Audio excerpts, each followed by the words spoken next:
অনুষ্ঠানেৰ উদ্যোক্তা সদাৰ শ্ৰীযুত অপূৰ্ব কুমাৰ দাস ডাঙৰিয়া, সদাৰ নয়নজ্যোতি খাউন ডাঙৰিয়া, সদাৰ ডক্টৰ ভূপেন হাজৰিকা দেৱ, বিশিষ্ট সাংবাদিক এই অনুষ্ঠানেৰ উদ্যোক্তা নিৰঞ্জন হাজৰিকা ডাঙৰিয়া, আমাৰ মাজত উপস্থিত থকা গড়ফুৰ সমষ্টিৰ সন্মানীয় বিধায়ক উৎপল বৰাদেৱ, বিহালী সমষ্টিৰ সম্মানীয় বিধায়ক দিগন্ত ঘাটোয়া ডাঙৰিয়া, বিশ্বনাথ চাৰিআলি পৌৰসভাৰ সম্মানীয় পৌৰপতি শ্ৰীযুত অমৰজ্যোতি বৰঠাকুৰদেৱ, আমাৰ আটাইৰে শ্ৰদ্ধাৰ বিশিষ্ট সমাজকৰ্মী সকলৰে জ্যেষ্ঠ শ্ৰীযুত জিতেন ভাগৱতী ছাৰ, উপস্থিত বিশিষ্ট ব্যক্তিসকল আৰু বিশ্বনাথৰ সকলো স্থানৰ পৰা অহা আমাৰ দেশক ভাল পোৱা দেশমাতৃক প্ৰতিশ্ৰদাশীল সমূহ ৰাইজক মই বিশ্বনাথৰ বিধায়ক হিচাপে এই প্ৰতিকূল বতৰত ইয়াত উপস্থিত হোৱাৰ বাবে ধন্যবাদ জনাইছো। ইতিমধ্যে আগৰ বক্তাসকলে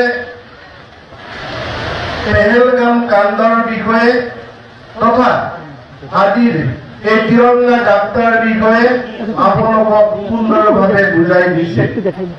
এই সুন্দৰ অনুষ্ঠানটো অনুষ্ঠিত কৰাৰ বাবে মই পুনৰ উদ্যোক্তা মণ্ডলীক ধন্যবাদ জনাইছো।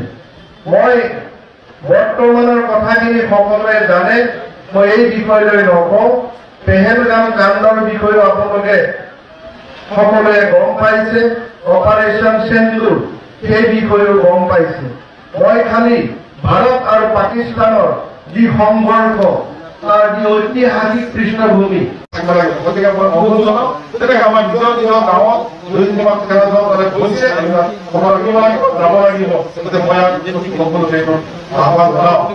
আমি কিছুমান পৰিস্থিতি মই যে আজি চলি আছে তাৰ বিৰক্ত দিবলগীয়া হয়। আমি আমাৰ বিচাৰ প্ৰতি ঘৰৰ প্ৰতি জনাই আমি ৰক্তদান কৰিম। যাৰ আমি সকলো যদি কিবা কিবা সুবিধা হয় আমি একেলগে খাব আমি দিব লাগিব। গতিকে এই কথাখিনি এইকাৰণে কৈছো আজি ভাল লাগিছে। আজি প্ৰতিটো আজি একান্ত হৈছে। আজি কংগ্ৰেছ চৰকাৰ বিৰুদ্ধে ভাল লাগিছে।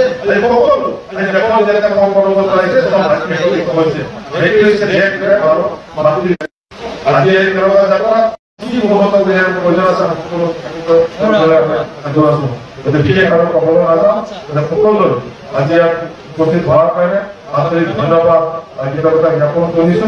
গতিকে ইয়াৰ পিছত যি কিবা যাত্ৰা হ'ব মই ভাবো শেষলৈকে হয় যথেষ্ট বেয়া, যিহেতু আজি আমি দেশৰ কাৰণে এটা দিন আৰু ইপিনে আমি ত্যাগ কৰিবলৈ আমি চেষ্টা কৰিব লাগিব।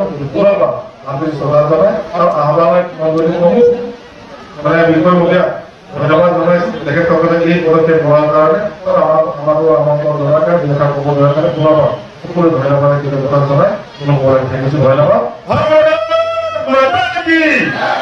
ধন্যবাদ। Assam Focus।